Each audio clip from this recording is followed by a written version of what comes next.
Hello and welcome. This is the Market Trap. I am Agam Vakil. What a day it's been. On a day where we were expecting a lot more weakness, eventually we saw the benchmarks recover. But we had close in the red. There's no doubt about that, but nowhere as deep as we were at one point in time. And well, it's the same factor that's actually driving the indices up. One main factor is Reliance Industries. I'm going to talk about that, and I'm sure Niraj will too. But let's talk about the big gainers on the Nifty today. So HCL Technologies stands out. We have steady gains in there, and well, it's seen around advance of around 4.5%. Reliance Industries, surprise, surprise, another day of gains.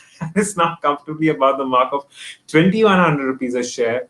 It's essentially a handful of those counters which continues to drive the benchmarks higher. In fact, from what I currently understand is that Reliance Industries now has a 15% weightage out of the 50 stocks on the Nifty 50. Tech Mahindra, Sun Pharma, and IndusInd Bank, among others, advancing. And on the losing end, we do have some weakness in banks such as State Bank of India and Axis Bank. Hindalco and Z Entertainment also under a tad bit of pressure.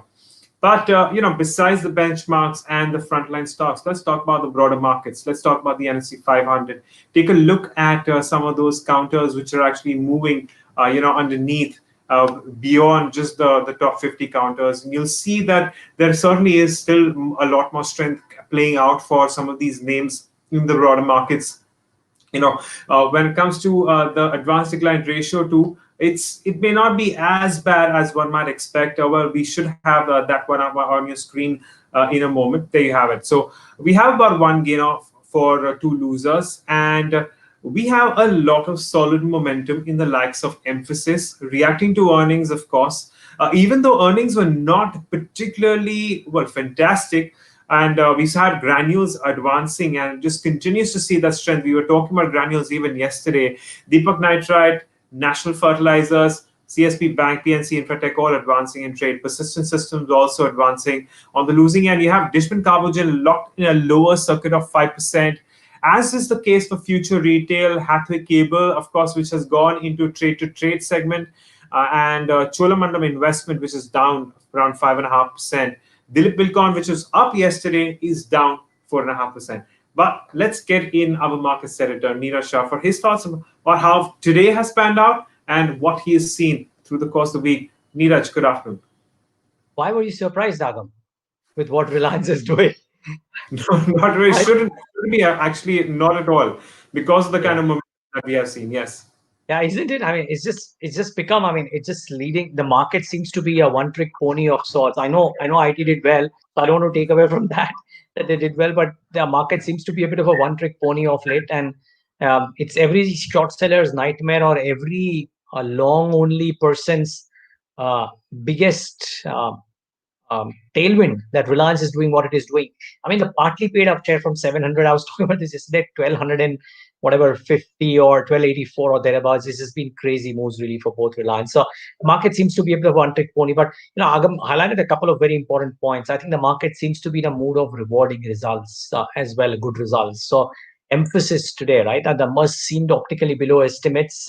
But I think Morgan Stanley and a few other notes suggested that there were some silver linings in that, and as a result of which that stock took off. Granules for the last few days has been doing very well.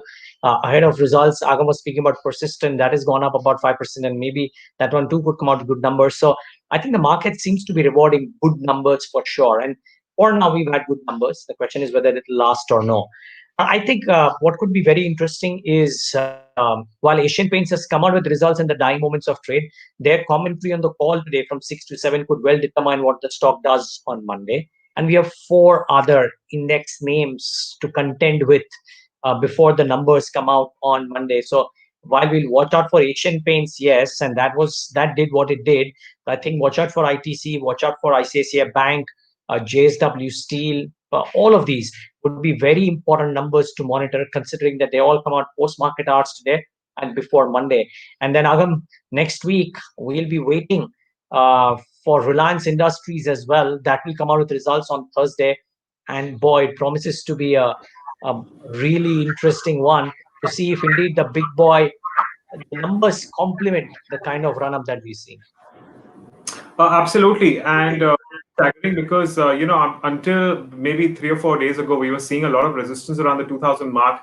Clearly, got taken away. Now comfortably beyond the mark of 2100, and there's no stopping it. And these are the few counters that if you take a counter bet, it's you're going to get killed. You're going to get thrashed, and that's exactly how things have played out for Yeah. a lot of bears. Playing against Reliance Industries, and I'm sure there will be a lot who have gone long on Reliance Industries, and well, they are just reaping the profits at this point in time. On the whole, of course, needless to say that the index also has been, well, to a certain extent, kept buoyant because of Reliance Industries. Because as I was suggesting, it's nearly 14.5, 15% weightage of the index now. Even when you have a handful of banks declining. Today we had SBI and Axis Bank declining and weighing down the index. It was essentially Reliance. You saw the number of gainers on the Nifty 50 today. It was just about 5 or 6 gainers, but one of them was Reliance, which is why the Nifty 50 is ending the day with just a cut of 0.2%. And well, there you have it. That's how things are panning out. But it's a matter of time before we start seeing some amount of profit taking. But there are no bets being taken here as to when that profit taking can come, because once you see the momentum going in, there's no stopping it, and you will know eventually when the momentum has come to an end momentarily. But again, we'll be watching out for some of those cues. We are going into expiry week, so we'll be keeping an eye on the 11,500 levels, which has a stiff resistance at this point in time. So let's see whether or not that gets taken out. A lot will depend on the earnings, as Niraj was talking about to us right now. So we'll be watching out for that as well. But on that note, it's a wrap on the markets, but there's lots more lineup. Stay tuned to Bloomberg.